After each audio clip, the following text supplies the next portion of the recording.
वहीं अर्जुन अवार्ड की रेस में क्रिकेटर मोहम्मद शमी का नाम भी शामिल हो रहा है इस रेस में और अमरोहा के क्रिकेटर मोहम्मद शमी को अर्जुन अवार्ड देने की सिफारिश की जा रही है। इस वक्त एक बहुत बड़ी खबर आ रही है। सूत्रों के हवाले से ये बताया जा रहा है कि मोहम्मद शमी का नाम अर्जुन अवार्ड के लिए प्रस्तावित किया गया है। इंडिया जानता है कि किसी भी गरीब को या किसी भी निचले तबके के बंदे को उठा के सुपरस्टार कैसे बनाना है। जब वो बंदा अपनी लय में आ जाता है तो पूरी इंडस्ट्री जो है उसके इर्द गिर्द इकट्ठी रहती है और उसको उसके उस पीक लेवल पे ले जाते हैं और उसके बाद उसको ऐसा तैयार करते हैं कि वो अपना टैलेंट जो है वो सबके सामने पेश करता है। हमारे मुल्क में कई चीज़ें हैं, जैसे कई रोड्स हैं, कई मकामात है, वो इंडिया के और सिखों के नाम है।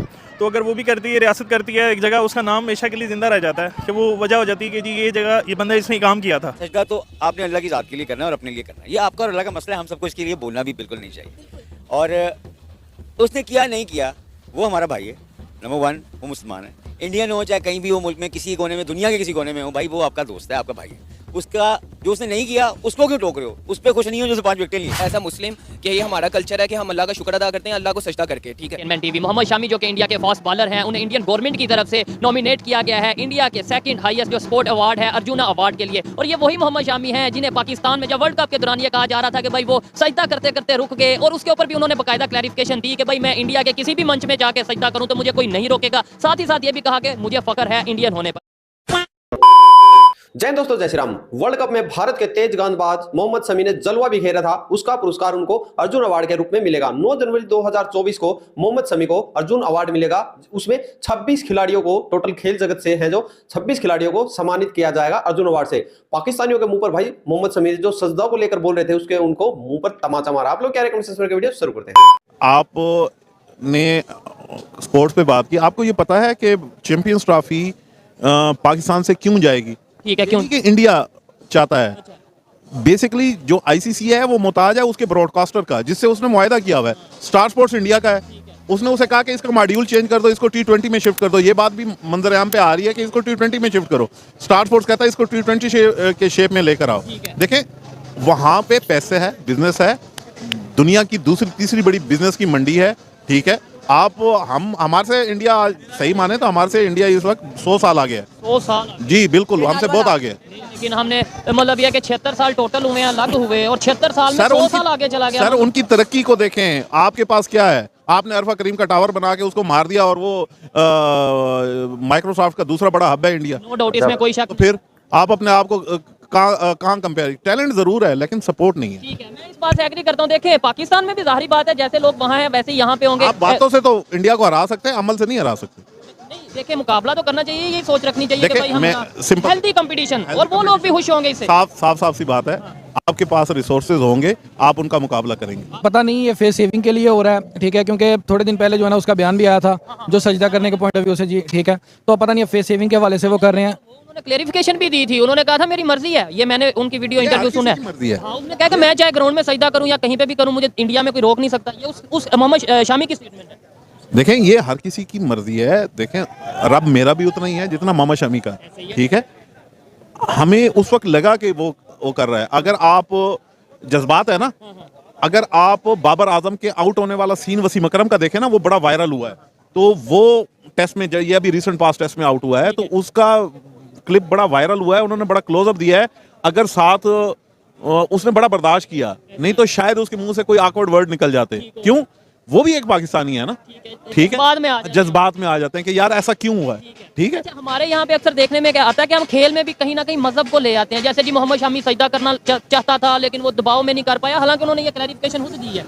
हम एक्सट्रीमिस्ट लोग थोड़ी सख्त बात करते हैं। नहीं है, ये हकीकत है।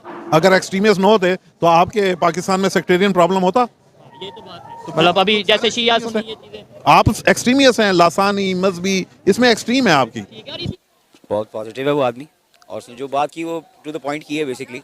अब मैं यही कहूँगा, मेरा मैसेज यही होगा बेसिकली, अगर मैं उसकी जगह होता और अगर मैं 5 विकेट लेता और मैं घुटनों के ऊपर जाता और मैं सजदा टीम के लिए ना करूँ, अगर कि किसी और को बुरा ना लगे, तो यार सजदा तो आपने अल्लाह की ज़ात के लिए करना है और अपने लिए करना है। ये आपका और अल्लाह का मसला है, हम सबको इसके लिए बोलना भी बिल्कुल नहीं चाहिए। और उसने किया नहीं किया वो हमारा भाई है, नंबर वन, वो मुसलमान है, इंडियन हो चाहे कहीं भी हो, मुल्क में किसी कोने में, दुनिया के किसी कोने में हो, भाई वो आपका दोस्त है, आपका भाई है। उसका जो उसने नहीं किया उसको क्यों टोक रहे हो? उस पर खुश नहीं हो जो 5 विकेट लिए। तो बात सिर्फ ये है कि वो अपनी टीम के लिए खेल रहा था। सजदा करे ना करे, अल्लाह से उसका क्या उसका लिंक है ये हम नहीं जानते। हर किसी का अपना अपना लिंक है और अल्लाह हम सबके दिल के अंदर रहता है।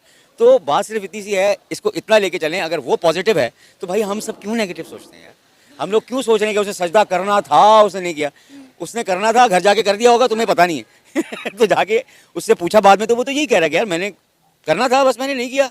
अब इसमें इतनी आपका उसका अलग मसला, छोड़ दें यार। अब वही ये बात कह रहे हैं ना कि अगर मुझे हिंदुस्तान में रहते हुए सजदा करने की इजाजत ना होती तो मैं कभी हिंदुस्तान में रहता ही ना। देखें वहाँ बहुत मुसलमान हैं, यही बात। और मस्जिदें हैं, लोग सजदे के लिए बनी हैं, वहाँ जाते हैं, और अल्लाह हर जगह है, खाली उस ज़मीन पे नहीं है जहाँ वो ग्राउंड में खेल रहा था। वो अल्लाह तो हर जगह है, आप कहीं भी सजदा कर सकते हैं। अच्छा, सजदा उसने अल्लाह के लिए करना है, आप लोगों को दिखाने के लिए नहीं करना। सर पाकिस्तानियों का कहना है कि हिंदुस्तान में रहने वाले मुसलमान बड़े दबी हुई घुटी हुई जिंदगी गुजार रहे हैं, उन्हें इजाजत नहीं है वहाँ पे मसाजिद में जाने की, इबादत करने की। लेकिन मैं बार बार अपने इंटरव्यू में लोगों को यही बात कहती हूँ कि भाई हमसे ज्यादा मुसलमान हिंदुस्तान में रहते हैं और वो हमसे अच्छी जिंदगी गुजार रहे हैं वहाँ पर। India is a country, right? Pakistan is a country. यहाँ कितने इंडियंस आते हैं हमें नहीं पता, और चले जाते हैं। क्या वो यहाँ मंदिर ढूंढते हैं? आके मंदिर ढूंढने आते हैं? नहीं। हम वहाँ मस्जिद ढूंढने जाते हैं? नहीं। बात सिर्फ इतनी सी है कि यार मस्जिद आपके लिए बनी है, मंदिर उनके लिए बना है, उनका रिलीजन उनके पास है, आपका रिलीजन आपके पास है। जब लड़ाई थी उस वक्त सब लड़ लिए, अब पीसफुली रहो यार, खुदा का वास्ता। That's the message. एंड अगर हम एक हो सकते हैं किसी भी, ये नहीं कि सारे इंडियन खराब होंगे, सारे हिंदू खराब होंगे, मैं अगेंस्ट तो हूँ। मैं I myself as a Muslim I feel, एक एंगर आता है, एक ब्लड रश होता है जब आपको पता चलता है कि हिंदू ने आपको गाली दे दी, तो आप पाकिस्तानी से ज़्यादा आप हिंदू को मारेंगे जाके, चाहे पाकिस्तानी बुरी गाली दे रहा हो। तो देखिए भाई, आप लोगों ने देखा, देखिए जो पाकिस्तानियों ने इंटरव्यू दिया है, अगर आप यहाँ तक वीडियो देख रहे हो, बड़ा जबरदस्त बोले हैं दोनों के दोनों। जो पाकिस्तानी थे अभी जो इंटरव्यू में थे, बड़ी अच्छी बात कही है। देखिए अच्छे लोग हर जगह मिलते हैं आपको, बट जो कुछ बुरे होते हैं ना, उनकी वजह से भाई कंट्री बदनाम होती है। यानी कि भाई एक पाकिस्तानी भी अगर बाहर जाता है तो उसको ये उसके नाम से नहीं पुकारा जाएगा, अब भाई ये बंदे ने ये कर दिया, उसको बोलेंगे इंडियन ने ये किया है। अब देखिए कोई विदेश हमारे देश में आ जाता है तो हम क्या बोलेंगे, ये ऑस्ट्रेलियन आया हुआ है, ये अमेरिकन आया हुआ है, ये पाकिस्तानी आया हुआ है।